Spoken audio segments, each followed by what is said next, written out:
Африканское солнце не просто светило, оно властвовало. К полудню небо выцвело до белизны, раскаленный воздух над равниной Серенгети превратился в густое дрожащее марево. Желтая трава, иссушенная долгими неделями без дождя, шуршала под ногами великанов, словно старый пергамент. В центре этого знойного мира двигалось стадо. 10 огромных теней, чьи спины казались продолжением скалистых холмов. Во главе шла Небета, старая матриарх. Ее бивни, иссеченные временем и стычками, пожелтели, а кожа напоминала кору древнего баобаба. Она помнила запахи воды, скрытой глубоко под землей, и тропы, которыми ходили ее предки тысячи лет назад. Каждым шагом она прощупывала почву, улавливая чувствительными подушечками стоп малейшие вибрации. Далекий рокот грозы за сотни миль или движение других стад. Рядом с ней, стараясь попадать в ритм ее шагов, шла молодая слониха Зури. А под ее животом, в спасительной тени материнского тела, семенил тот, ради кого сегодня бились сердца всего стада. Слоненок, которого в мыслях Зури называла малыш Кибо, едва достигал колена взрослого слона. Его хобот, непослушный, смешной отросток, жил своей жизнью, то пытался завязаться узлом, то безуспешно тянулся к сухому кусту, то нежно обвивал ногу матери. Для Кибо мир был огромной игровой площадкой. Он еще не знал, что за красотой золотистых колосьев скрывается смерть, а тишина может быть предвестником бури. Слоны остановились у пересохшего русла реки. Небета начала методично рыть яму мощной ногой, надеясь добраться до влажного песка. Взрослые сосредоточились, их уши мерно хлопали, охлаждая кровь в венах. Это был момент тишины и тяжелого труда. Именно тогда Кибо увидел ее. Маленькая ярко-синяя бабочка, похожая на осколок неба, упавший в это желтое пекло, опустилась на камень прямо перед его носом. Слоненок замер. Он вытянул хобот, пытаясь коснуться диковинного существа, но бабочка вспорхнула и отлетела на пару метров. Кибо сделал шаг. Потом другой. Мир за пределами ног матери оказался удивительным. Здесь кузнечики взлетали из-под ног, словно маленькие ракеты, а птицы-носороги смешно переговаривались на ветвях одинокой акации. Бабочка вела его все дальше. Она то опускалась к самой земле, то взмывала вверх, дразня маленького исследователя. Слоненок не заметил, как высокие стебли травы скрыли от него серые спины соплеменников. Он не заметил, как звуки копающего стада сменились зловещим шепотом ветра. Он был слишком занят, он пытался поймать небесный лоскуток. В какой-то момент бабочка исчезла, растворившись в ослепительном свете. Кибо остановился. Он огляделся вокруг и вдруг понял, мир стал слишком большим. И слишком тихим. Тишина в саванне — это не отсутствие звуков. Это присутствие угрозы.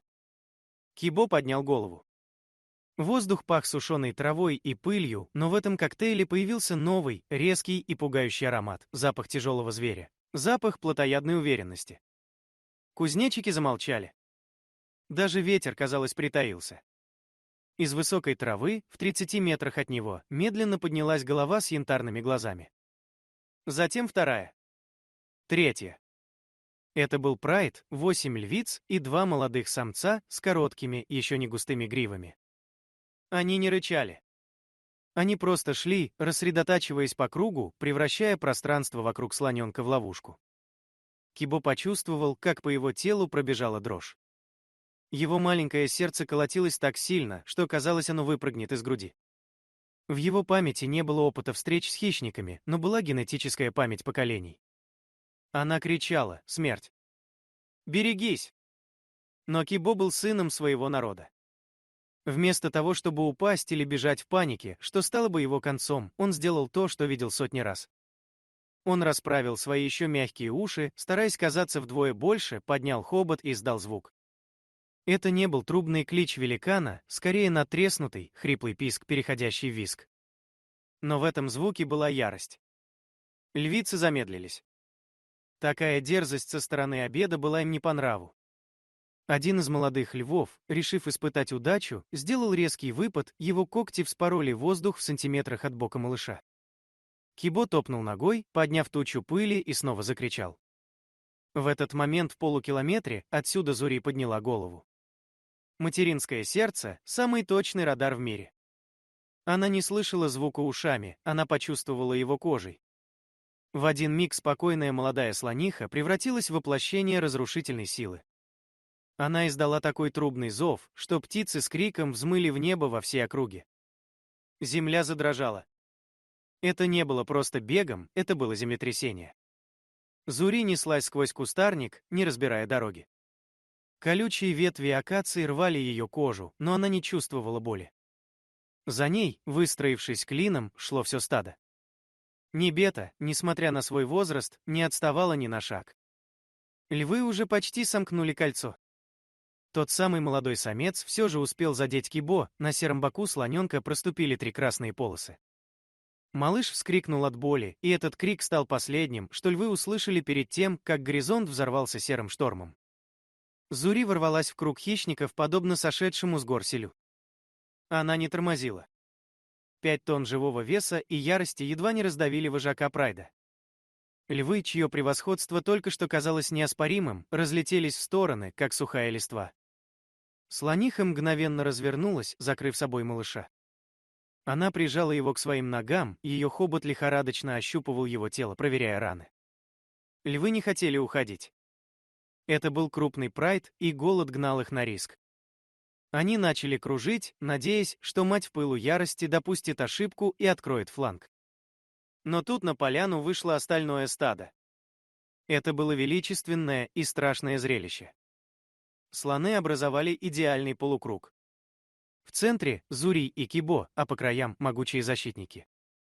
Небета сделала шаг вперед. Она не трубила. Она просто смотрела на львов, и в этом взгляде была мудрость 1000 побед. Она медленно качала головой, ее бивни поблескивали на солнце, как обнаженные сабли. Слоны начали бить ногами по земле. Гул стоял такой, что казалось, сама Африка протестует против этой охоты. Пыль поднялась столбом, скрывая солнце. И в этот напряженный момент, когда львы уже были готовы к финальному, отчаянному броску, воздух прорезал новый, техногенный звук. 2 открытых джипа с надписями National Park Service вылетели из-за холма. Рейнджеры патрулировали этот сектор и услышали трубные крики слонов, которые разносились на мили. Для животных звук мотора и запах бензина были знакомы. Для львов это был сигнал к отступлению, они знали, что там, где появляются люди на рычащих зверях, охота заканчивается. С неохотным рычанием прайд растворился в высокой траве, словно его и не было. Слоны не ушли. Они стояли плотной стеной, охраняя Кибо. Один из джипов медленно приблизился. Из него вышел человек. Это был доктор Акафор, ветеринар, который знал это стадо уже 10 лет. «Тише, девочка, тише, Небета!» Негромко произнес он, подняв пустые ладони. Матриарх узнала голос. Она позволила человеку подойти ближе, хотя Зури все еще угрожающе похлопывала ушами. Доктор Акафор видел кровь на боку Кибо. С помощью длинного зажима и антисептического спрея он, почти не касаясь слоненка, обработал раны. Малыш вздрогнул от холодной струи, но рука матери, лежавшая на его спине, успокаивала лучше любого лекарства. Рейнджеры подождали, пока дыхание слонов станет ровным. Они понимали, сегодня они лишь зрители в великой драме природы, вмешавшиеся лишь для того, чтобы залечить случайную царапину. Солнце начало тонуть в океане саванны, окрашивая мир в багровые и фиолетовые тона. Жара спала, уступив место благодатной прохладе. Стадо снова двинулось в путь. Теперь они шли плотнее, чем утром. Кибо прихрамывал, его бок блестел от лекарства, но он шел сам. Он больше не смотрел на бабочек. Он смотрел на хвост матери и на уверенные шаги Небеты. В этот день он перестал быть просто малышом. Он почувствовал вкус опасности и тепло защиты. Он узнал, что его голос важен и что за него готовы сражаться самые сильные существа на планете.